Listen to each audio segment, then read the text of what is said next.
Teman-teman semuanya, pada bagian yang kedua ini kita akan berbicara tentang kriteria tentang sekolah adiwiyata. Setelah tadi bagian pertama kita bahas tentang pendahuluan ke sekolah adiwiyata. Pengertiannya, tujuan, dan manfaat yang bisa diambil oleh sekolah adiwiyata. Intinya adalah di perubahan perilaku. Nah, bagaimana mekanismenya, bagaimana jenjang dari sekolah adiwiyata ini kita akan simak dalam video berikut ini.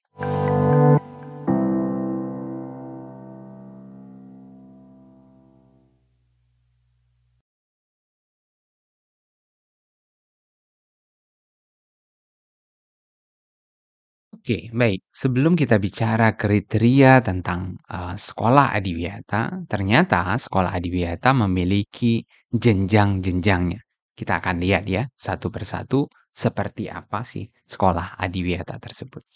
Nah, dalam rangka membentuk sebuah mekanisme proses tersebut, program sekolah adiwiyata menerapkan sistem berjenjang terhadap berbagai macam penghargaan yang dapat diterima oleh sekolah. Nah, mulainya tingkatannya apa? Mulai dari tingkatan terendah. Yang pertama adalah penghargaan adiwiyata, skalanya adalah kabupaten atau kota, yang nilainya nanti mencapai angka 70% dari total penilaian dan telah 12 bulan menerapkan gerakan PBLHS. Apa itu PBLHS? Peduli dan berbudaya lingkungan hidup di sekolah.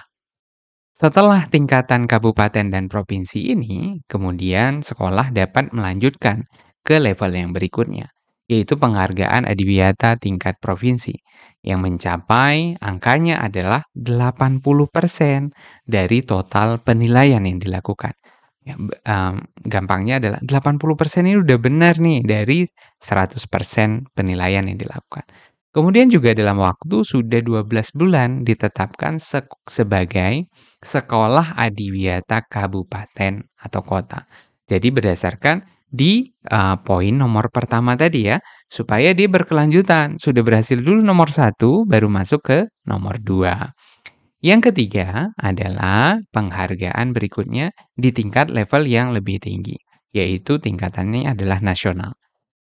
Penilaiannya lebih tinggi, yaitu sudah 90% dari total penilaian yang ada.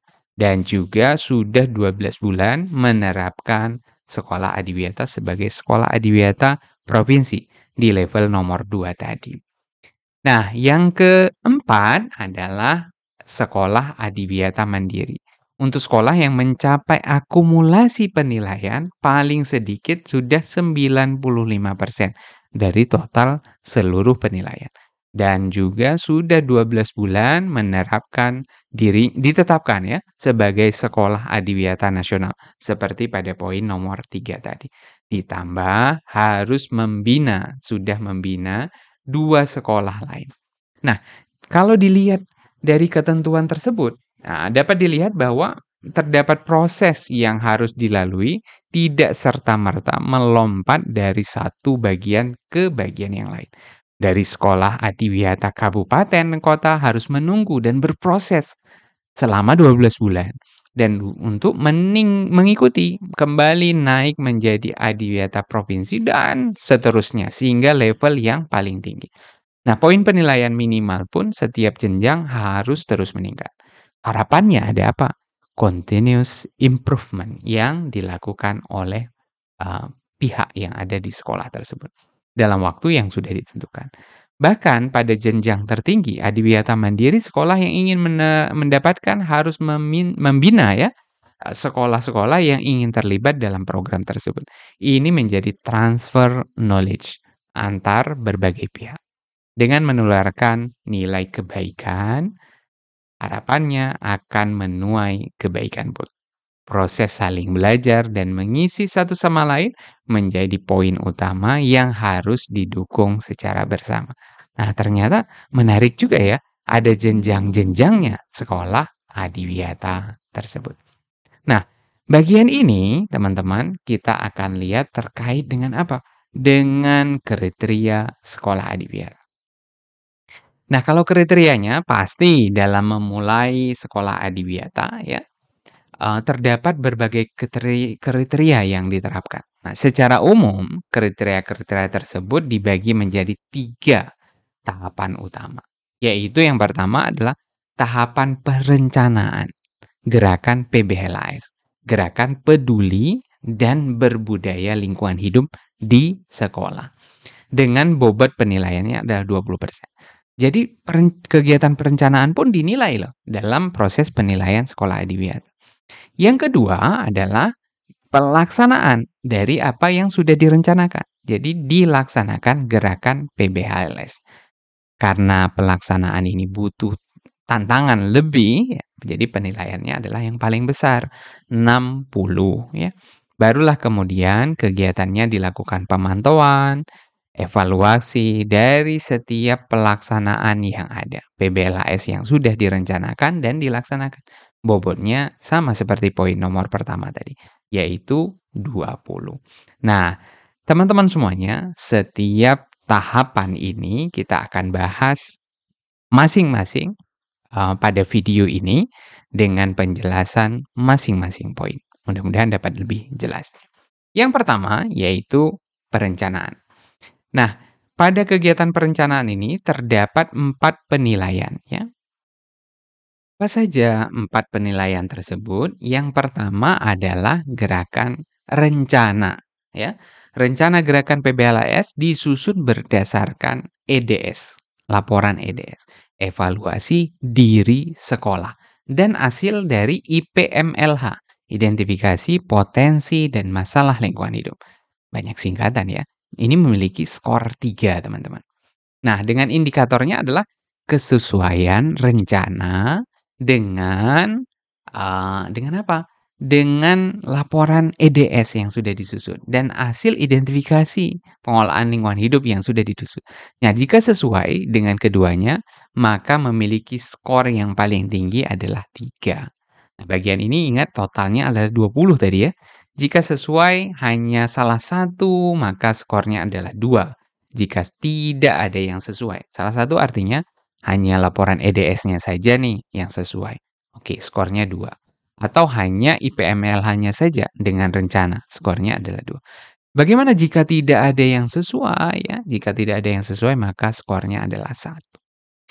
Nah, itu yang pertama. Yang kedua adalah penyusunan rencana gerakan PBLAS. Ini melibatkan kepala sekolah, dewan pendidik, komite sekolah, tentunya peserta didik juga, dan masyarakat.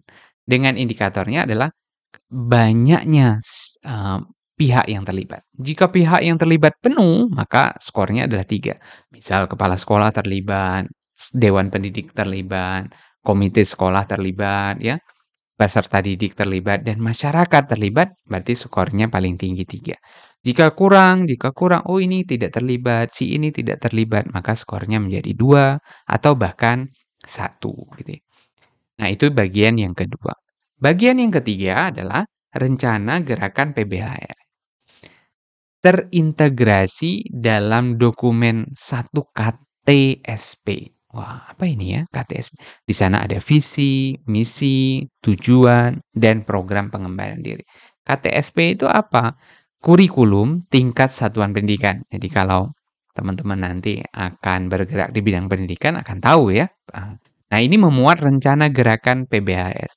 Jika setiap dokumen memuatnya, maka visi, misi, dan tujuan dan program pengembangan diri, maka skornya adalah 3.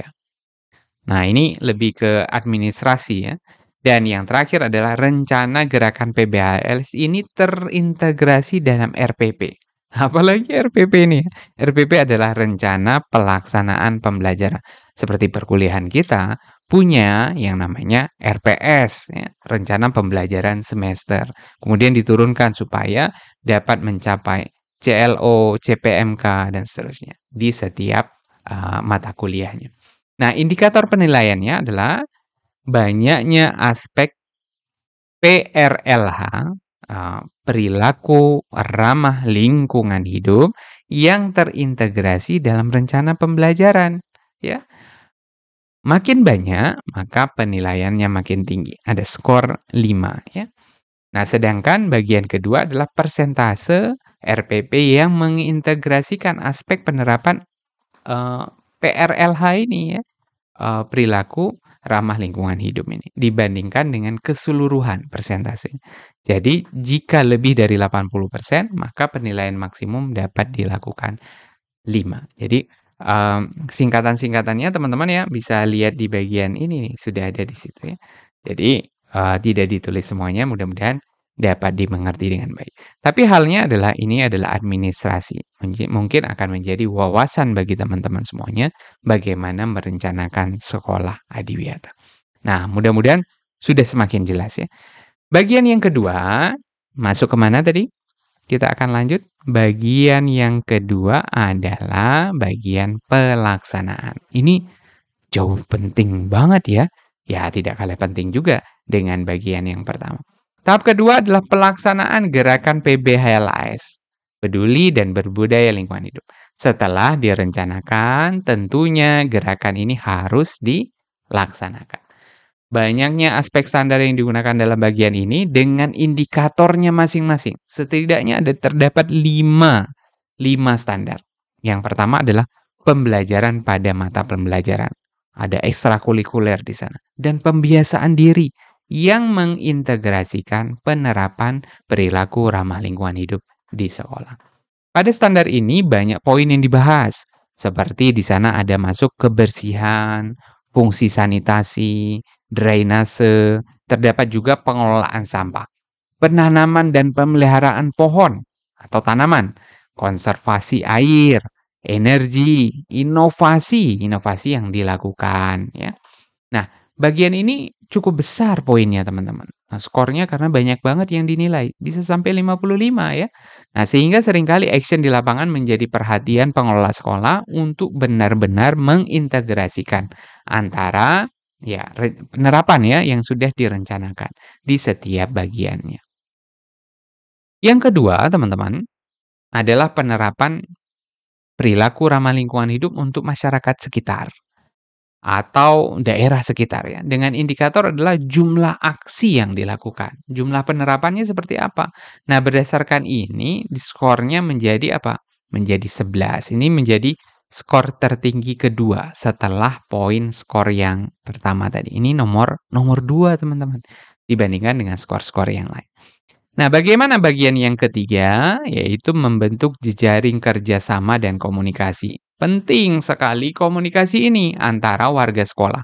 Di sana ada guru, murid, orang tua, hingga masyarakat di sekitar. Juga diterapkan komunikasi antar sekolah dalam proses pembinaan selanjutnya tentunya ya.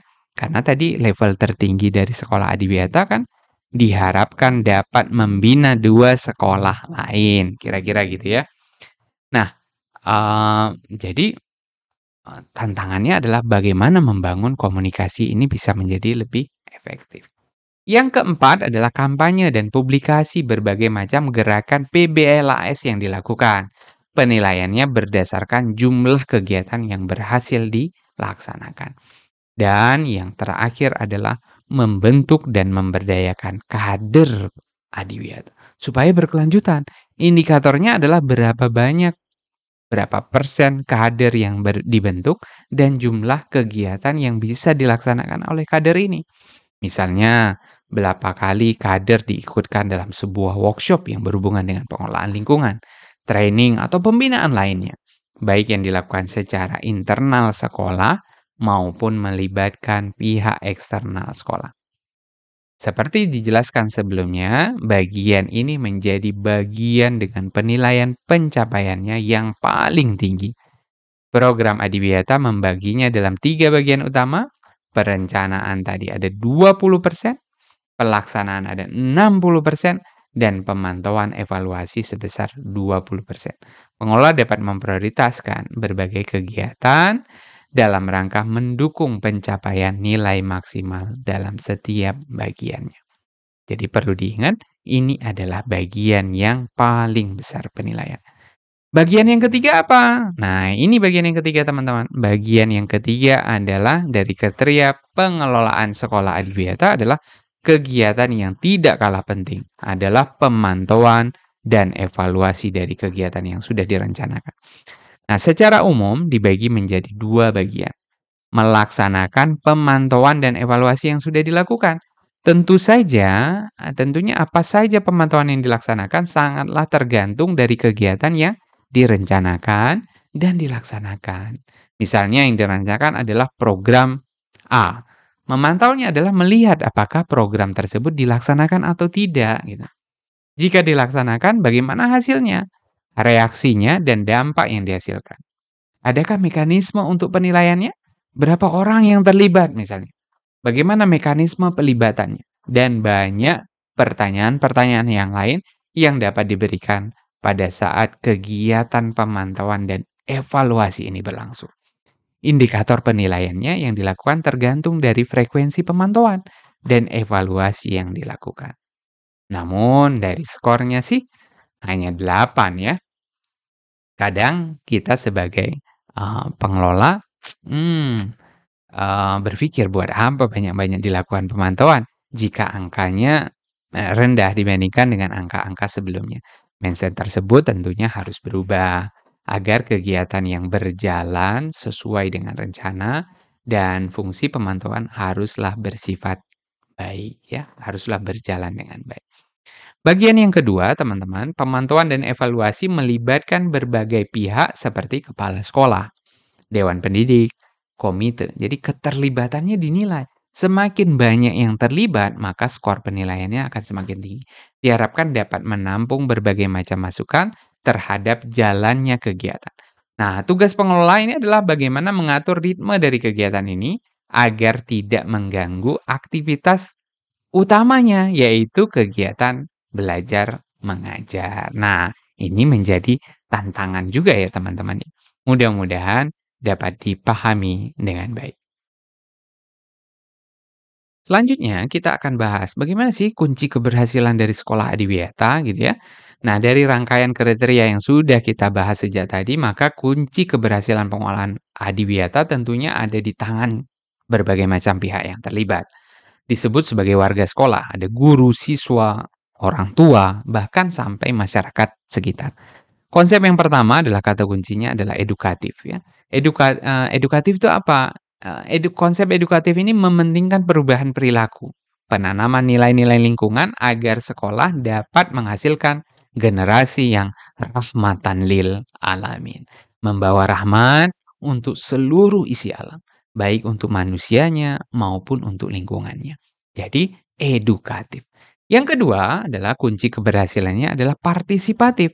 Harapannya, adiwiyata bukan hanya tugas dan kewajiban guru saja, namun seluruh pihak yang berkepentingan di sekolah paling baik jika keterlibatan ini dimulai sejak awal, sejak dari proses perencanaan, pelaksanaan, dan sampai di akhir, yaitu evaluasi sebagai tanggung jawab dan peran kita bersama.